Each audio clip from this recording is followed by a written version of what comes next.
Morning students, आप सभी का स्वागत है आपका अपने YouTube channel maths for academy में। आज हम आपके लिए लेकर हैं कक्षा 7 की गणित विषय की कार्यपत्रक यानी कि वर्कशीट नंबर 38 और तिथि है 23/2/2021 और पूर्णांकों को गुणा करना यानी कि इंटीजर्स को गुणा किस तरीके से की जाती है।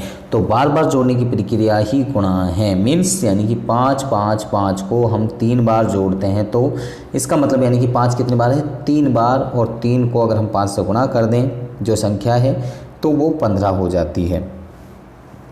यानी कि 5 जो संख्या है कितनी बार आई, 3 बार आई। तो यहाँ पर 5 संख्या हमारी है तो 5 को 3 से गुणा करने पर हमारा 15 आ जाता है। इसी तरीके से -5 -5 -5, तो यहाँ पर ये कितनी बार है, 3 बार।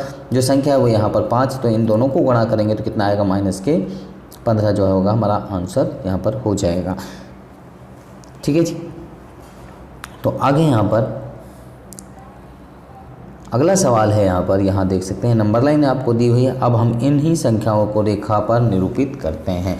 तो इन संख्याओं को हम रेखा पर निरूपित कर सकते हैं। अगर माइनस की बात करती है तो ये माइनस में हम इस तरीके से इसको निरूपित कर सकते हैं। जैसे 0 से -5 पर गए, फिर -5 से पहले यहाँ पर 0 से -5, फिर -5 से -10 और फिर -10 से -15 पर हम पहुँचते हैं। इस तरीके से हम नंबर लाइन पर इसको रिप्रेजेंट कर सकते हैं।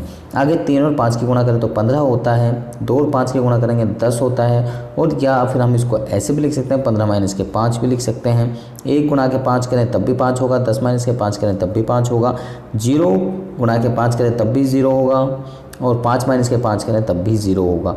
और यहाँ पर -1 गुणा के 5 करें तो -5 होगा, और 0 में से -5 ऐड करेंगे तो भी -5 होगा। -2 और 5 को मल्टीप्लाई करेंगे तो -10 होगा, -5 और -5 को ऐड करेंगे तो यहाँ पर ये भी -10 होगा। -3 गुणा के 5 करेंगे तो ये -15 रहेगा, और -10 - के 5 करेंगे तब भी ये -15 ही रहेगा। यानी कि तो ये सिंपल चीज़ें हैं। -3 को 5 से गुणा करें तब भी -15 आ रहा है, और -10 और -5 कर रहे हैं तब भी इन दोनों को जोड़ेंगे तो -15 ही आएगा। तो -3 गुणा के 5 को ज्ञात करने के पैटर्न को ध्यान से देखिए। -3 और 2 को ज्ञात करने के पैटर्न को ध्यान से देखिए, जैसे यहाँ पर दिया गया है आगे। तो यहाँ पर -3 गुणा के 4 करें तो इसका यानी कि एक बार माइनस है तो यहाँ पर माइनस आ जाएगा, और 3 और 4 को गुणा कर देंगे तो 12 आंसर आ जाएगा। इसी तरीके से -3 को और 3 को गुणा करेंगे तो -9, और यहाँ पर इसको हम ऐसे भी लिख सकते हैं, -12 ब्रैकेट में -3 ऐसे भी लिख सकते हैं। माइनस के 3 गुणा के 2 करें तो -6 हो जाता है, और इसको हम ऐसे भी लिख सकते हैं, -9 ब्रैकेट -3 भी लिख सकते हैं। यहाँ पर -3 गुणा के 1 करें तो इसका मतलब यानी कि -3 होगा, और इसको हम ऐसे भी लिख सकते हैं, -6 के ब्रैकेट में -3 इस तरीके से भी लिख सकते हैं। -3 गुणा के 0 कहें = 0 होगा, तो यहाँ पर -3 के ब्रैकेट में -3, तो माइनस जो होती है ब्रैकेट में और एक बाहर, तो ये प्लस हो जाती है, तो इसलिए यहाँ पर 3 आएगा। तो इसी तरीके से यहाँ पर ये सारी संख्याएं लिखी हुई हैं। यहाँ आप ध्यान दीजिए, यहाँ लिखा हुआ है कुछ, यहाँ पर लिखा हुआ है यदि a एक धनात्मक पूर्णांक है तथा b एक ऋणात्मक पूर्णांक है तो दोनों को गुणा करने पर हमारा यानी कि एक धनात्मक और एक ऋणात्मक है तो दोनों गुणा करने पर वो ऋणात्मक ही आती है, यानी कि घटा की ही आएगी। यानी कि एक जमा की संख्या है और एक माइनस की संख्या है, प्लस की संख्या और एक माइनस की संख्या, दोनों को गुणा करते हैं तो माइनस की ही आएगी। आगे यहाँ पर दूसरा कहा जा रहा है a तथा b ऋणात्मक पूर्णांक है, यानी कि दोनों माइनस की हैं तो फिर प्लस का आता है। एडिटिव जो एडिशन रूल है वो यही रूल है। ऑलरेडी मैं इसके ऊपर एक वीडियो बना चुका हूँ विद एग्जाम्पल, बहुत अच्छी तरीके से मैं समझा चुका हूँ। अगर आपने नहीं देखी है तो वो वीडियो ज़रूर देखें, तो आपको बहुत बेहतर तरीके से मैंने समझाने की कोशिश उस वीडियो में की है, तो आप उस वीडियो को ज़रूर देखें। तो उसका लिंक मैं इस वीडियो के डिस्क्रिप्शन में भी आपको यहाँ पर दे दूँगा। आगे यहाँ पर पूर्णांकों के गुणन के गुण कौन कौन से हैं, यानी कि जो पूर्णांक हैं, जो इंटीजर्स हैं, उनको गुणा किया जाता है तो उसके लिए जो गुण होते हैं यानी कि वो कौन कौन से होती हैं, जो प्रॉपर्टीज़ होती हैं वो कौन कौन सी प्रॉपर्टीज़ कहलाती हैं। नंबर 1 गुणन के अंतर्गत संवृत्त, जिसको इंग्लिश में कहा जाता है क्लोजर प्रॉपर्टी। एक क्लोजर प्रॉपर्टी होती क्या है, यहाँ पर सभी पूर्णांक ए और बी के लिए ए गुणा के बी एक पूर्णांक होता है, यानी कि दो संख्याओं को गुणा करते हैं तो वो कहलाता है एडिटिव, ये क्लोजर प्रॉपर्टी कहा जाता है, यानी गुणन के अंतर्गत संविर्ध। जैसे 2 गुणा के -4 करें तो -8 आएगा।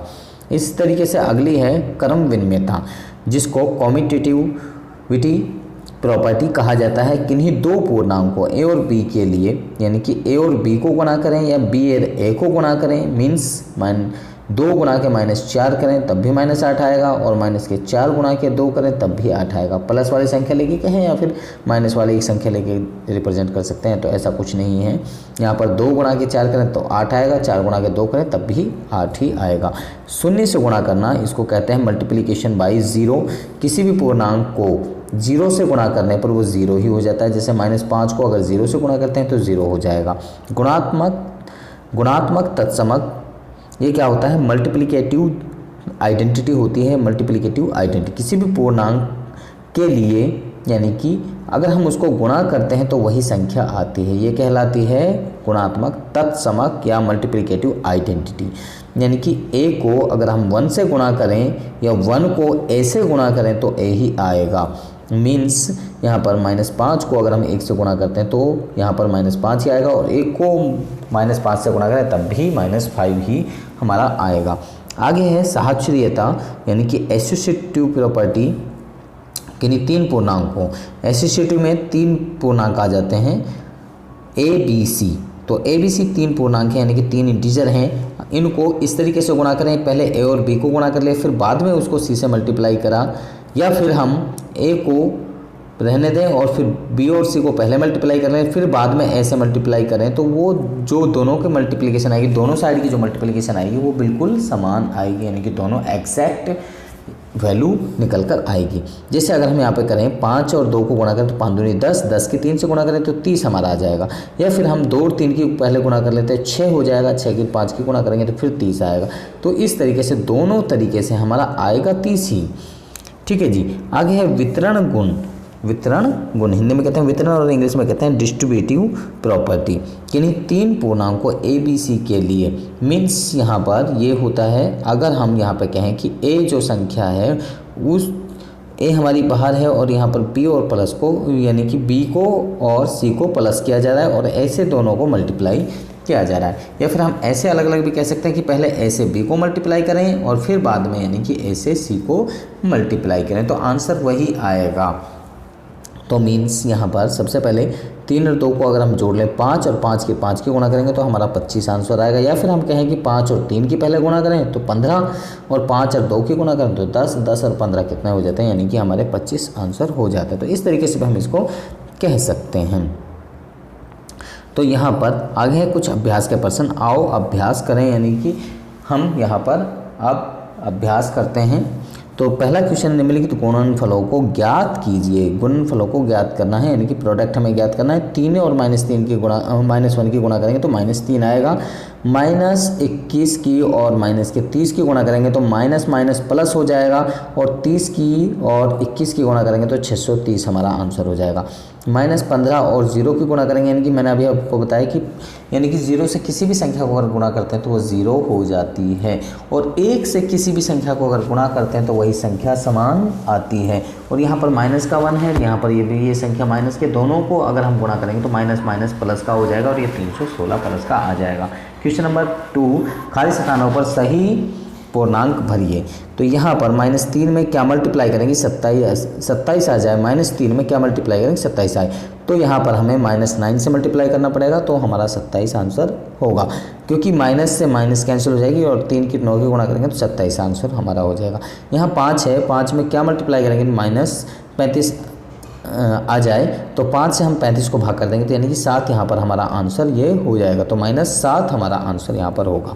7 यहाँ -8 में क्या गुणा करें कि -56 आ जाए, तो 8 से हम 56 को डिवाइड कर देंगे तो कितना आएगा, 7। तो 7 को अगर 8 -8 को हम गुणा करते हैं तो -56 आता है। और यहाँ पर 16 में क्या गुणा करें कि 0 हो जाए, तो यानी कि 16 में 0 ही हमें गुणा करनी पड़ेगी और वो हमारी 0 हो जाएगी। आगे यहाँ पर कोविड के संदर्भ में उचित व्यवहार संबंधी कैप्शन देश आपको दिया जा रहा है। कोविड-19 के विरुद्ध लड़ाई में सुरक्षित रहने के लिए मास्क अवश्य पहने, तो सभी बच्चे इसका अवश्य ध्यान रखें। तो मुझे लगता है कि सब बच्चों को वर्कशीट समझ में आ गई होगी। अगर आप समझ में आ गई तो आप हमारी वीडियो को लाइक करें, शेयर करें, कमेंट करें। इसके साथ में अगर आप अभी तक हमारे चैनल पर नए हैं तो आप हमारे चैनल को सब्सक्राइब करें और इसके साथ बेल आइकन को जरूर प्रेस करें, ताकि आपको आने वाली हर वर्कशीट की अपडेशन साथ में मिलती रहे। तो आप बच्चे हमारे साथ में बन रहे हैं। हमारी नेक्स्ट वीडियो तक आप सब बच्चों का इस वीडियो को देखने के लिए धन्यवाद।